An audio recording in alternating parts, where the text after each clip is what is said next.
Hey, what's up guys? Alan here with EatSleepTrade.net. Going to be bringing you guys the swing trading watch list and market update for the week of December 19th.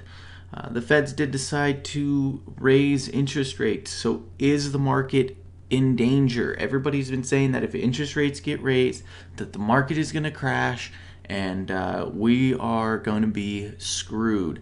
So let's talk about that in this video as far as the S&P 500 goes, and of course take a look at some of the top stocks we're going to watch going into next week. And as always, if you guys appreciate these videos, please don't forget to hit that like button down below. Also hit that subscribe button so you guys can get those notifications when we come out with new watch list. And as always, leave me a comment down below. Let me know what you guys got on your watch list this week and what you guys are going to watch going into next week. All right, guys, sit tight.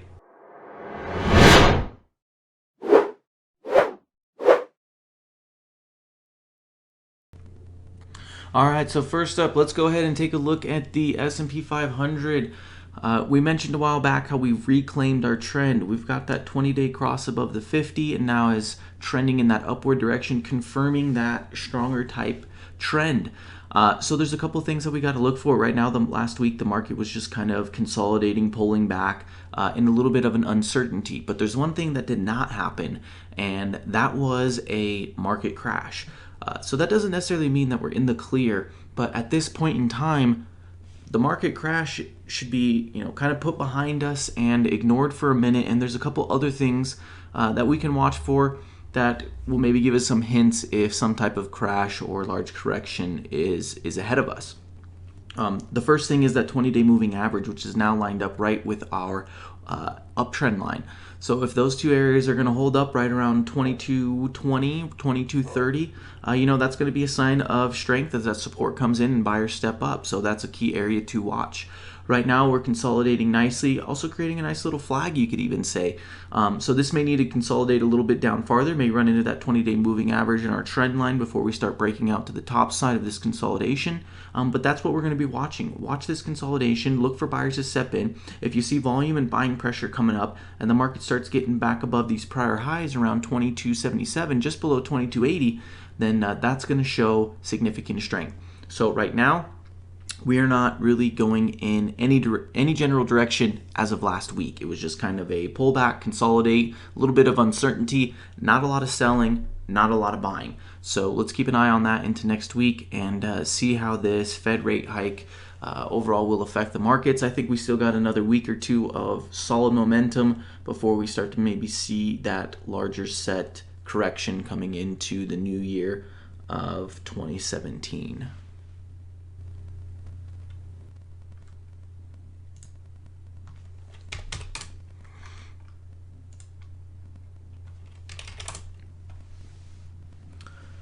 Alright guys, first up on the list for this week is AINV. We've been following this one for a little while and have not quite gotten that breakout, but it is still trading good relative volume, as you can see on Friday. Again, nice large relative volume day, and this 620 to 625 area is such a key resistance, and when we do get buying power above this 620, 625 area, that is going to send this thing up through this resistance area. The 20-day moving average is still trending above that 50, which is a good sign, and starting to curl up now. So keep this on close watch going into next week, especially with that volume. 620, 625 is going to be the key break on this one.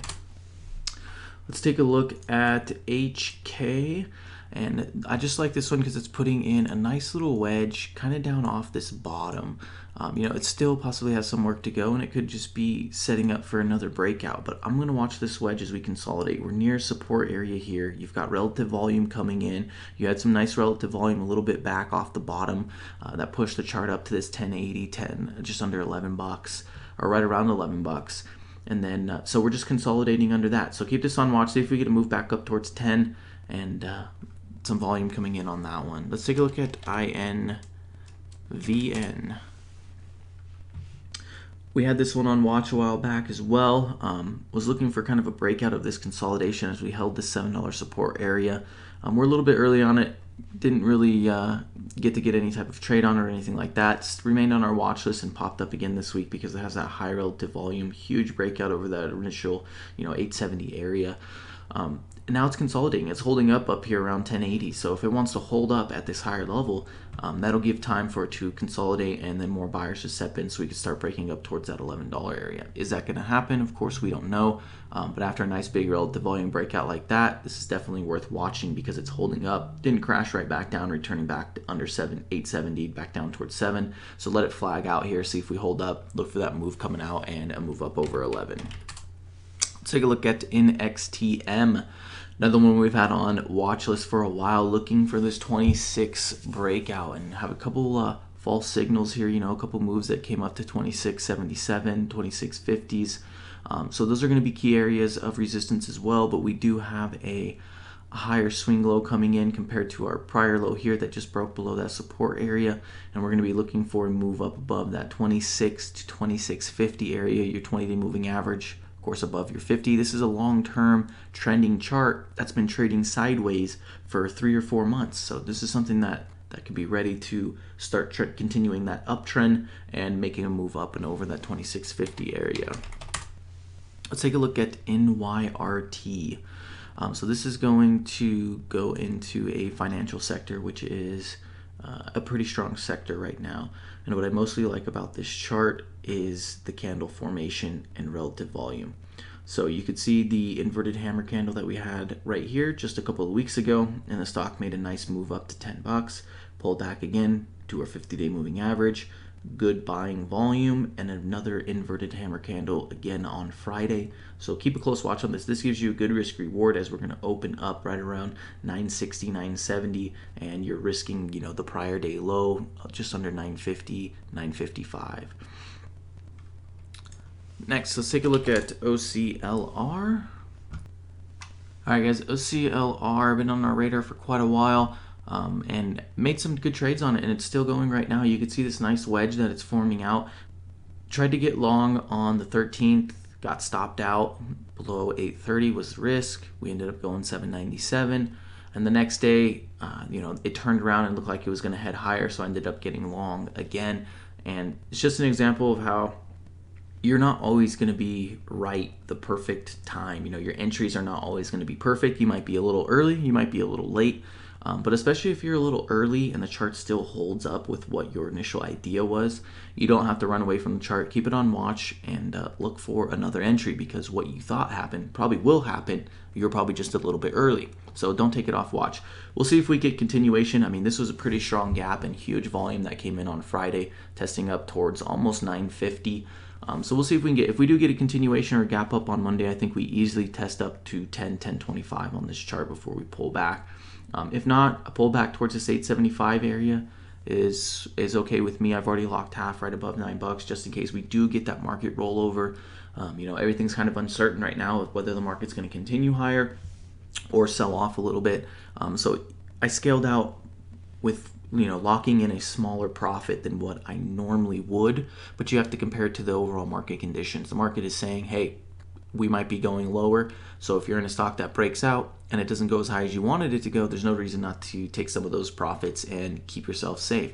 Now, if this thing decides to turn around and we start heading back down below 850, 830, then I can get out with the rest of my position at a break even, and I've sold a little bit up here for some profits, so that way I've actually made a little bit on a trade even if it turns around and the market goes against me.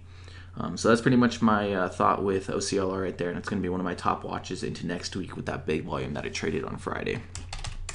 Let's take a look at PEI. Another one forming a nice little wedge off the bottom here. It comes into the financial sector. Nice inverted hammer again on good volume on Friday. So it's a sign of a reversal off this pullback. You're at your 20-day moving average. These could start turning up. The gap is closing, and the 20-day moving average is ready to cross back above that 50-day moving average, and this could really set us up for a nice trend reversal. So keep an eye on this into next week, see if we get continued volume, and if we start getting up above this set of lower highs, then that gives us a shot at doing a trend reversal. Alright guys, that is going to wrap it up for the watch list video for this week. If you guys have any questions or suggestions, please do me a favor, put them down in the comments below. And of course, if you haven't already, please do me a favor, hit that like button. Check out the website, eatsleeptrade.net. From there you can find tons of stuff on swing trading, as well as like our Facebook page, and follow us on Twitter so you can stay up to date on all the stocks that we are watching and trading. Alright guys, good luck in the next week. Be safe in the uncertain market, and let's look to react and not predict.